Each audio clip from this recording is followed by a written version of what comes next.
What's up guys, PV Rajan here, and today I'm going to talk to you about the 5 things you can do right now to kick off your real estate journey in the new year.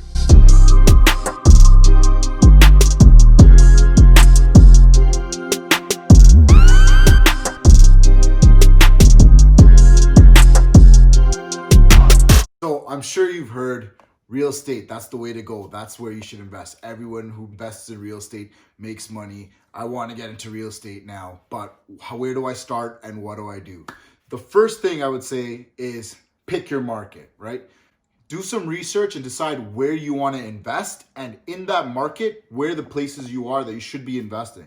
So for example, for me, when I'm picking a market, I'm looking at what the A-class neighborhoods are, the B-class neighborhoods are, the C-class neighborhoods, and the D-class neighborhoods. And in each neighborhood, what kind of return on investment am I going to be getting? What kind of tenant profile am I going to be getting? Just because a particular neighborhood or area that you invest in is going to give you a good yield and a good cash on cash return or a good cash flow investment, that doesn't necessarily account for the type of appreciation you'll see in that neighborhood or the kind of headaches that you're going to be dealing with too. So sometimes you'll see, in a D-class neighborhood, you'll get strong cash flows, but you're also going to get some really problematic tenant profiles, which is going to affect your overall real estate investment. Make sure in your market, if you're going to be picking an area where you potentially want appreciation, you're going to be looking for, what the school districts look like in that area, what the transportation routes look like, future developments coming in that area, how the job market is in that area. Are there a lot of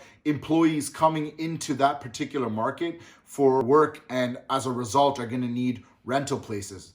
That is then going to make sure that you have a strong rental market. So these are all considerations that you should be taking in when you're getting to know your rental market and picking a market for yourself to invest in. So for me personally, when I'm picking a market, I'm going to be looking at a few things. Number one for me is the tenant profile. I have been in this game long enough and I've learned that even if the numbers are great, I don't want headaches. So I want to try to make my real estate investments as passive as possible. It's going to be tough for you to have a truly passive real estate investment, but the less headaches you're getting from your tenants and the surrounding area of your property, the easier to make your life. So that's an important thing I look for. And the other main thing is it has to meet my investment criteria. So for me, I've set out that I want a particular amount of cash flow coming from the property for the amount of dollars I've invested into that property. I want a specific ROI. So for me, I look for an ROI of between 12 to 14%, or even a cash on cash return of between 8 to 10%, right? So these are metrics that I've set out for myself based on my experience and what I know about particular markets. That's what I want to achieve when I'm investing in a particular market. So you just saw me throw out some terms like ROI, cash on cash return, cash flow, net operating income. What the hell does any of this mean? That leads me to step number 2, which is educate yourself. So if you want to set yourself up for success in the new year as a real estate investor, start learning ASAP. The best day to start was yesterday. The second best date is right now. Learn what ROI is. Learn what cash flow is. Learn what cash on cash return is. Look at what the best metrics are for evaluating a real estate property and what metrics that your real estate investment should be meeting for it to be a good one. The other thing I would say is know what you're signing up for. Being a landlord isn't super easy, and it is a learning curve too. There's a process to be a landlord. There's rules you have to follow with your local landlord tenant board. There's a lot of things like that you need to consider and educate yourself about so that when you're in the trenches doing it, you don't run into as many issues. Continuing with educating yourself, learn about the different real estate investing strategies. There's so many different strategies out there, and for you to become a successful real estate investor, you need to understand not only how the strategies work, but which one is going to be the best for you and for the market that you're looking to invest in. So for me personally, I like the BRRRR strategy, which is to buy, renovate, rent, refinance, and repeat. I personally like this strategy because it allows you to continue to recycle your capital and thus scale your portfolio quickly. However, you just won't be able to implement this strategy in just any market, right? It's only going to work in particular markets. Certain markets are going to have different strategies that will be effective there and that you can implement well there. So make sure you learn the different strategies and pick the one that's going to fit your market the best. Okay, so number 3, the question that everybody always asks: how much money do I need to get started? What am I looking at in terms of capital? So this is going to depend on what market you're investing in and what the purchase prices are in that market. So since we're not talking about a specific market here, I'm not going to be able to quote you with exact figures, but what I can do is give you percentages which you can then apply to your market to run your own numbers. So for example, I personally like to have 20% available to make a deal happen.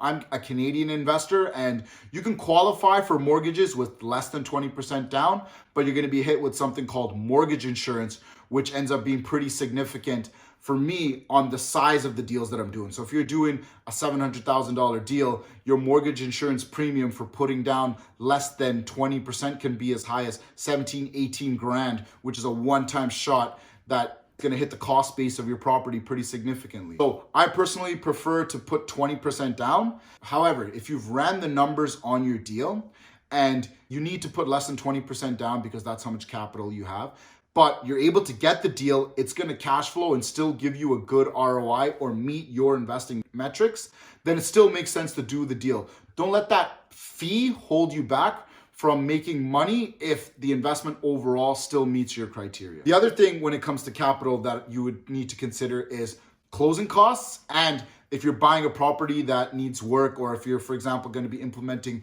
the BRRRR strategy and want to force the valuation of the property up, you're going to need a renovation budget, and that's going to require capital. So in summary, you're going to need your down payment, which is going to be a percentage of the purchase price of the property. You're going to need your closing costs, which is usually legal fees and land transfer tax. And then you're also going to need a renovation budget, depending on if the property is going to be turnkey or if it's property that needs work and you need to inject more money into the property. So some of you guys may be saying, PV, I don't have 20% down and I want to get into real estate investing. I just don't have the money.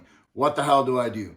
That leads to my 4th point, which is find a partner. If capital is holding you back and you have a decent amount of capital, but not the full amount you need to execute the deal, find someone to come in and partner with you, and with your combined resources, you guys will be able to close the deal. And ultimately, if you ran your numbers right and it meets your metrics, you'll be able to make money on that deal. So don't let capital be your constraint. You can go out and find a partner who will come in and partner with you to make that deal happen. On the flip end, let's say you have $0. What you can do is still educate yourself, be familiar with the strategies, have a detailed game plan, and you could potentially do a joint venture structure with a partner where they're going to come in as the money partner. You can be the operating hands-on partner, and you can make a deal happen as well. I did a video on this previously about my first ever joint venture partnership, how that worked, and we go into the nitty-gritty of what a joint venture partnership is and how it can be structured.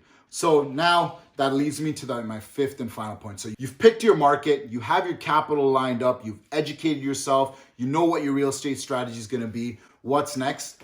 Be ready to take action. Don't get stuck doing analysis paralysis, sitting on the sidelines. Once you have all those things out of the way, be ready to take action. Talk to a mortgage broker, know how much mortgage you can qualify, what kind of price ranges that you can be buying at. Have your down payment and capital ready to go. If you're going to be in a joint venture partnership, have a partner found and ready to execute on a deal. Start running your numbers, know what kind of metrics that you want for the property to meet your real estate investing criteria, and then be ready to make offers. Line those things up and take action. So I hope you guys enjoyed this video. I want to see as many of you as possible taking action in the new year and investing in real estate and starting your investing journey. If you enjoyed this video, make sure you hit the like button and the subscribe button to see more content. I also want to hear from you guys about what are some of your concerns about your first real estate investment. If you're already a real estate investor, why don't you share your story on how you got started and some of the experiences that you picked up along the way. Either way, guys, take action, keep crushing it, and I'll see you in the next video.